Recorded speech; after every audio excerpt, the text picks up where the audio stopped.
예, 안녕하셨습니까? 이 시간에는 하느님 섬기는 법에 대한 것을 몇 말씀 드리겠습니다. 우주 공간에는 하나의 이치 기운이 있습니다. 그 기운에는 의식이 없는 자연의 기운과 의식이 있는 신령의 기운이 있습니다. 그런데 그 기운은 성체가 없어 보이지 아니합니다. 그러므로 사람들이 자세하게 알지 못합니다. 어떤 종교이든 신앙을 한 데는 신앙 대상이 있습니다. 그 신앙 대상은 보이지 아니하므로 사람들이 자기의 생각대로 신앙 대상을 만들어 놓고 신앙해 왔습니다.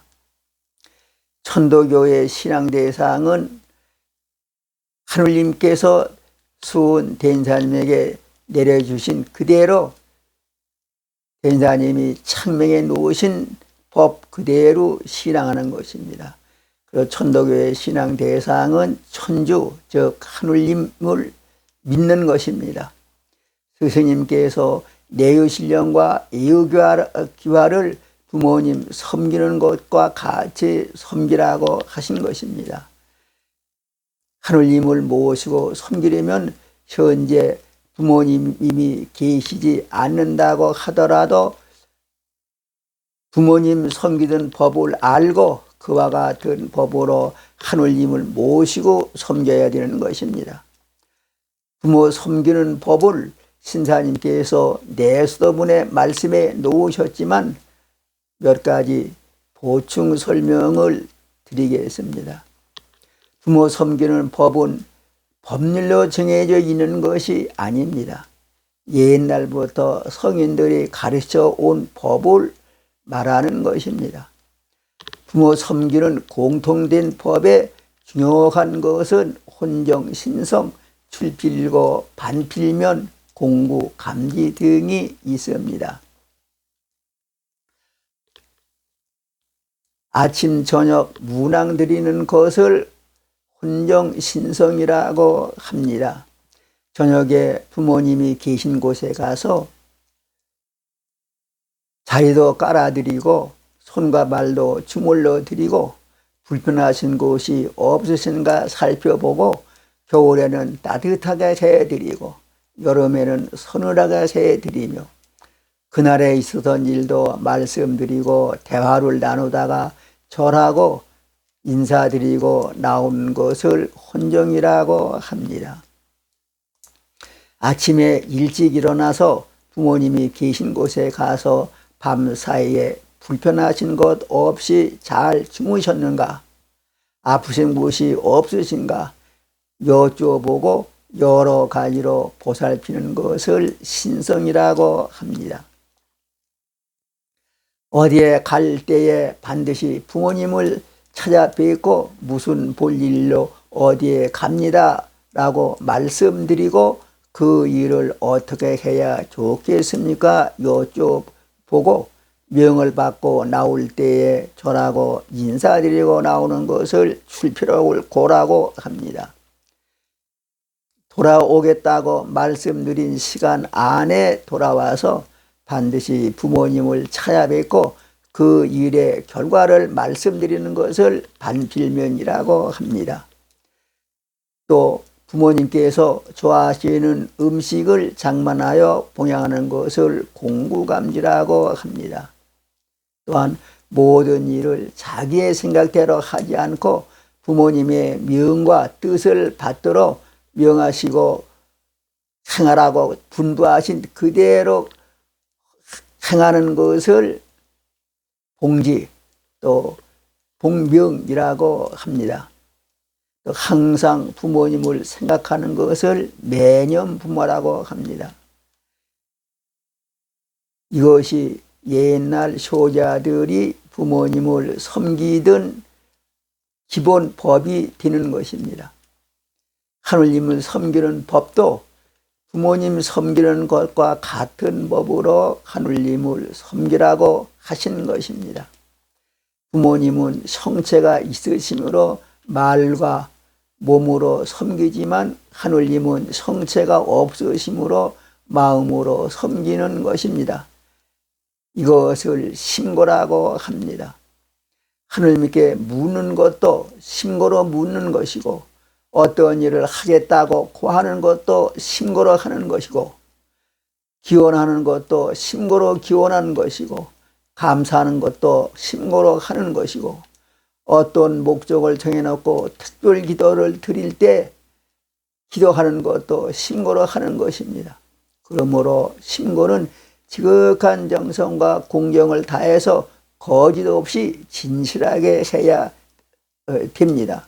그리고 신고한 것은 곧 하느님과 약속한 것이므로 신고한 그대로 행해야 되는 것입니다. 신고하는 그 내용은 때에 따라 목적에 따라 달라지는 것입니다. 몇 가지만을 예로 들어보겠습니다. 부모님을 섬길 때 먼저 아버님 진지 잡수세요 하는 것과 같이 신고할 때에도 먼저 하느님 감응하옵소서 또는 하느님 스승님 감응하옵소서 하고 하느님과 스승님을 부르는 것입니다. 그리고 그 다음에 그때에 해야 할 일들을 신고하는 것입니다. 그럼 신고 내용에는 통상신고, 기도신고, 의식신고, 식고 등이 있습니다. 통상신고는 내수도문에서 물길러 갈 때에 물길러 갑니다. 방아 찍으러 갈 때 방아 찍으러 갑니다 하는 것과 같이 자기가 하는 일에 대한 것을 고하는 것을 평상신고라고 합니다. 또 기도신고는 하려고 하는 일을 이루어 달라고 기원하는 신고이므로 기도하는 내용에 따라 신고 내용이 달라지는 것입니다. 또 의식 신고는 저녁 9시 기도식, 시일예식, 기념식, 기도식 등 어떤 행사를 할 때에 신고하는 것을 의식 신고라고 합니다. 의식 신고는 그 행사에 따라서 내용이 달라질 것입니다. 다음에는 식고가 있습니다. 식고는 음식을 먹을 때 하는 신고를 말하는 것입니다. 식고는 옛날 사람들이 제물을 차려놓고 기도드리고 제사 지내는 것과 같은 것입니다. 선도교인들은 매일 밥상을 차려놓고 먹을 때에 먼저 하느님, 스승님, 조상님께 기도드리고 제사 지내는 것과 같이 고하는 것을 식고라고 하는 것입니다. 그러므로 식고는 음식을 깨끗하고 정성 들여서 장만해 놓고 식고를 해야 되는 것입니다. 그러므로 내수도문에 식고할 식고에 대해서 자세하게 말씀해 놓으신 것입니다. 내수도문 4조, 5조, 6조에 말씀하신 대로 해야 되는 것입니다. 먹던 밥 새 밥에 섞지 말고 먹던 반찬 새 반찬에 섞지 말고 먹지 않던 새 반찬만 상에 올려놓고 식고한 뒤에 먹던 음식은 상에 올려놓고 먹어야 되는 것입니다. 항상 내유신령과 이유기화와 내 몸의 수독종정을 시켜주시는 나의 귀신을 염려불망 잊지 않고 지극한 정성과 공경과 믿음을 다해서 식고를 잘 해야 되는 것입니다. 이것이 사람으로서 해야 할 도리입니다. 사람으로서 해야 할 도리를 3년간만 잘 하면 도가 이루어지고 덕이 선다고 하셨습니다. 천도교인들은 반드시 실천해야만 될 것입니다. 모든 분들이 심고와 식고를 살아계시는 부모님에게 효도로 섬기고 봉양하는 것과 같이 하느님을 섬기고 식고를 잘 하시기를 간절히 바랍니다. 하느님을 모신 법에 대해서는 간단하게 요점만 말씀드렸습니다. 감사합니다.